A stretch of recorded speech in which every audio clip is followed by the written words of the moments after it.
Bonjour à tous et bienvenue dans ce petit cours de seconde sur la quantité de matière.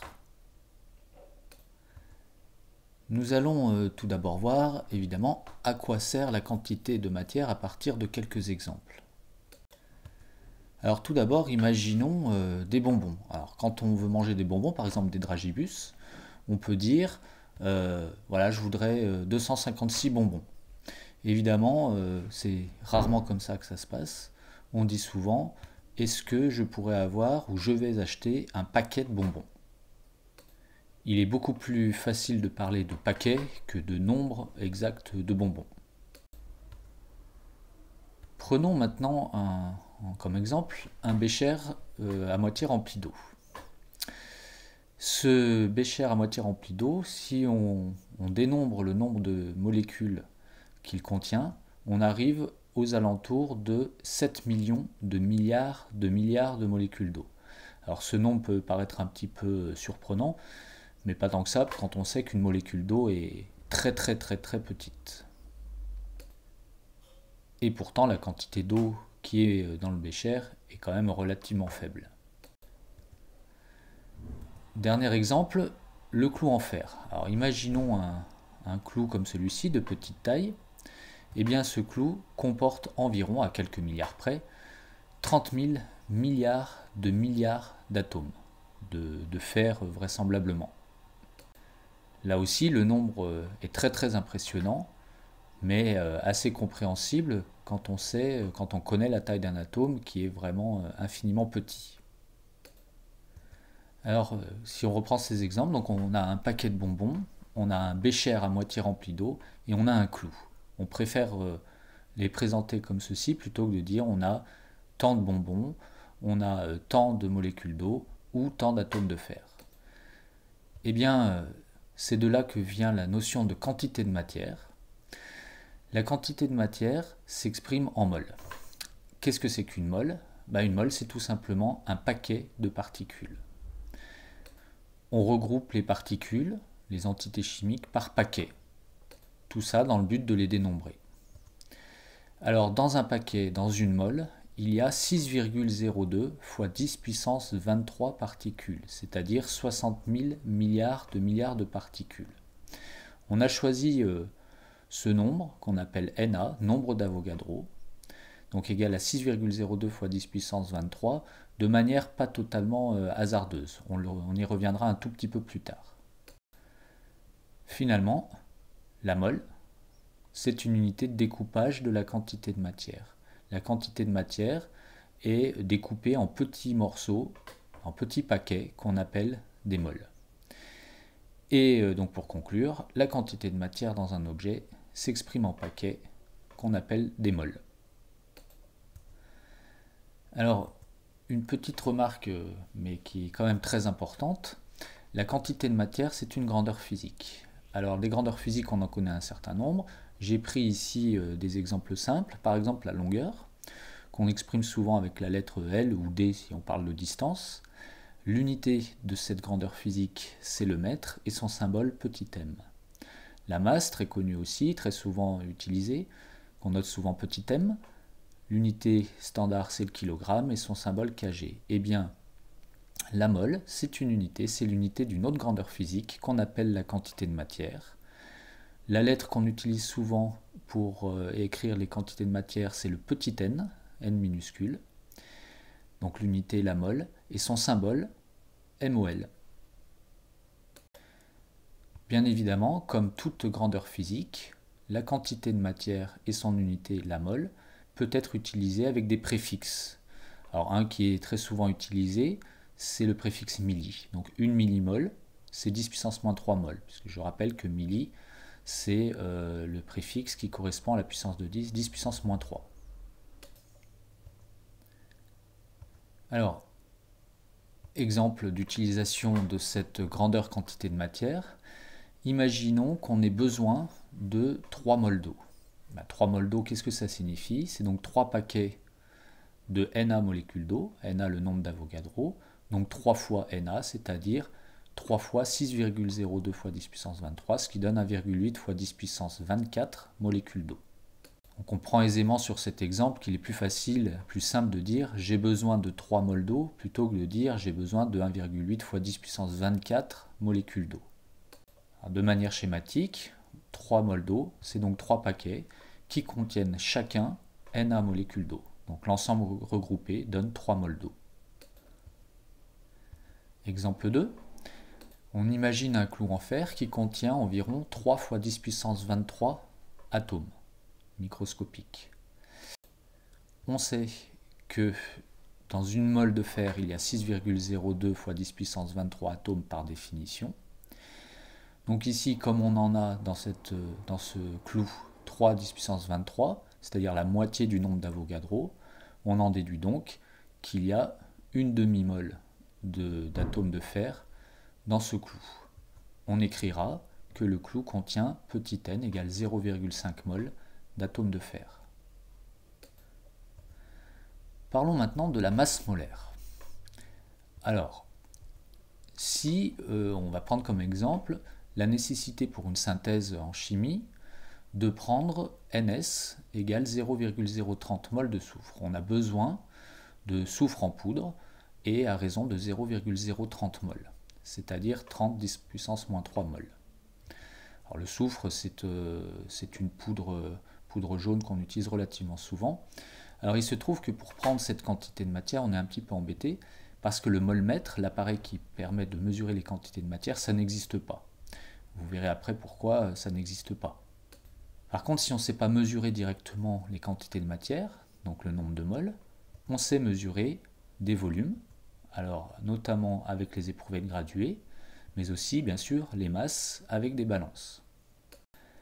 On va donc, puisque le molmètre n'existe pas, on va utiliser soit la balance, soit l'éprouvette graduée ou tout autre appareil de mesure de volume, donc pour déterminer des quantités de matière, puisque ce sont deux appareils qui sont relativement simples à utiliser et qui permettent donc des mesures. Alors, il faut donc trouver, puisqu'on ne sait pas mesurer directement les quantités de matière, mais on sait par exemple mesurer la masse, il faut trouver le lien entre la masse et la quantité de matière. Eh bien, le lien est le suivant, c'est la masse molaire, on l'appelle ainsi, qui s'exprime en grammes par mol et qu'on note grand M. Alors par exemple, la masse molaire atomique du carbone, c'est 12 grammes par mol. Ça veut dire que 1 mol de carbone, ça pèse 12 grammes. Donc on a le lien entre la masse et la quantité de matière. Et si par exemple, on a un morceau de charbon, qui est composé donc d'atomes de carbone, de masse par exemple de 24 grammes, eh bien puisque 1 mol de carbone pèse 12 grammes, 24 grammes de charbon de carbone représentera donc exactement 2 mols d'atomes de carbone.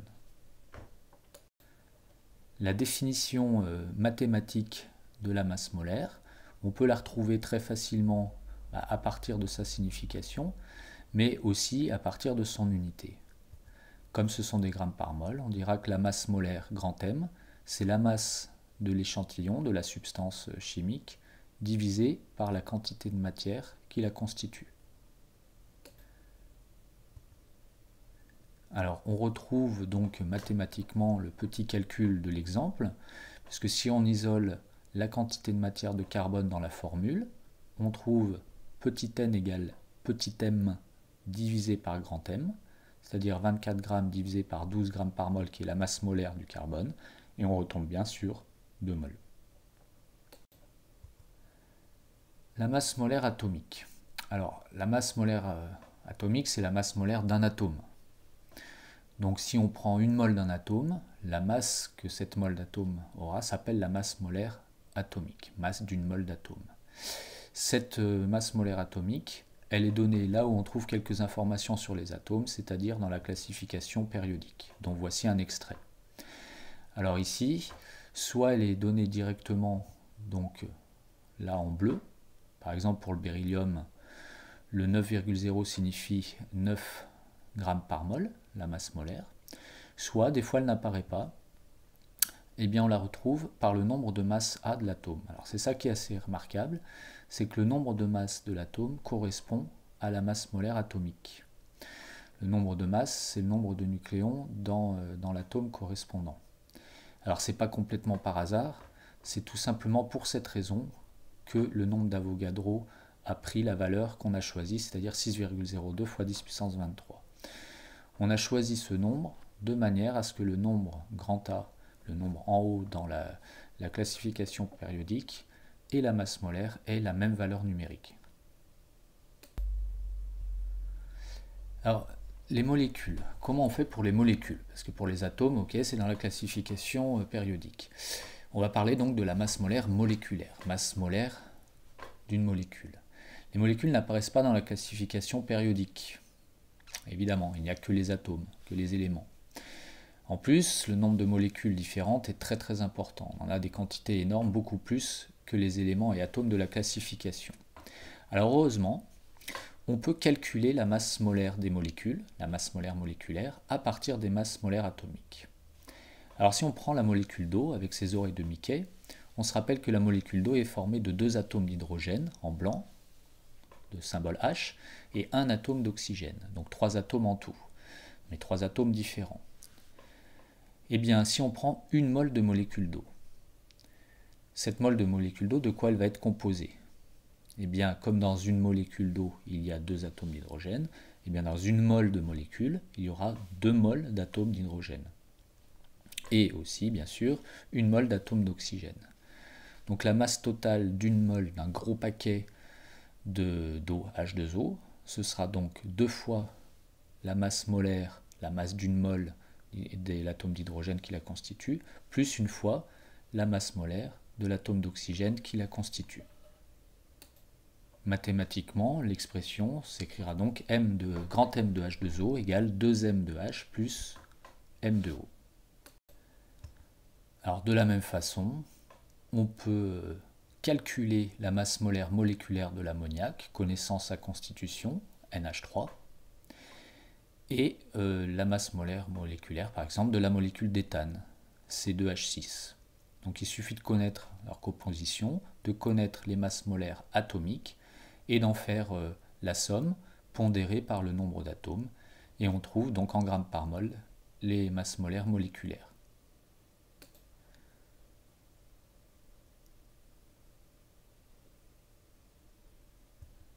Alors un petit mot quand même sur le volume molaire, puisqu'on a dit tout à l'heure qu'on pouvait mesurer facilement des masses, pas des quantités de matière mais des masses, mais on est aussi capable de mesurer des volumes.